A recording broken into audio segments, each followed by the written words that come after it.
સુરત મહાનગરમાં વિશ્વ હિન્દુ પરિષદ દ્વારા દેશના રાષ્ટ્રપતિને સંબોધિત એક લેખિત રજૂઆત સુરત કલેક્ટરને કરી હતી, જેમાં દેશની આંતરિક સુરક્ષા અને સામાજિક એકતાને લઈને ચિંતાઓ વ્યક્ત કરવામાં આવી હતી। ખાસ કરીને વિવિધ મુદ્દાઓ જેમ કે ગેરકાયદેસર પ્રવૃત્તિઓ, ધાર્મિક પરિવર્તન અને સમાજમાં ફેલાતી અશાંતિ અંગે કડક પગલાં લેવાની માંગ કરવામાં આવી છે। સાથે જ સરકારી જમીન પર થયેલા ગેરકાયદેસર કબજાઓ દૂર કરવા તેમજ મહિલાઓ અને નબળા વર્ગોની સુરક્ષા માટે વિશેષ વ્યવસ્થા ઊભી કરવાની પણ રજૂઆત કરાઈ હતી। વિહિપ દ્વારા તંત્રને આ મુદ્દાઓ પર તાત્કાલિક અને કડક કાર્યવાહી કરવાની અપીલ કરી દેશમાં શાંતિ અને સૌહાર્દ જળવાઈ રહે તેમ જણાવ્યું હતું।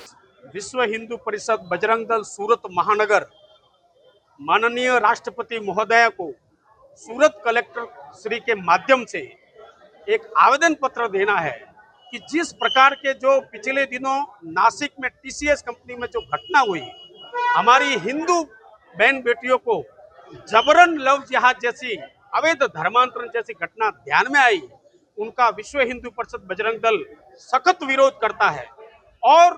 पूरे देश में बजरंग दल ने इस घटना का विरोध किया है। और इसी के संदर्भ में आज सूरत महानगर बजरंग दल द्वारा हम विरोध कर रहे हैं एक राष्ट्रव्यापी कानून बने अवैध धर्मांतरण के विरोध में, और लव जिहाद जैसी घटना पर रोक लगे, ये हमारी मांग है। और आज बड़ी संख्या में विश्व हिंदू परिषद बजरंग दल के कार्यकर्ता इस टीसीएस कंपनी में जो घटना हुई उसका विरोध करते हैं।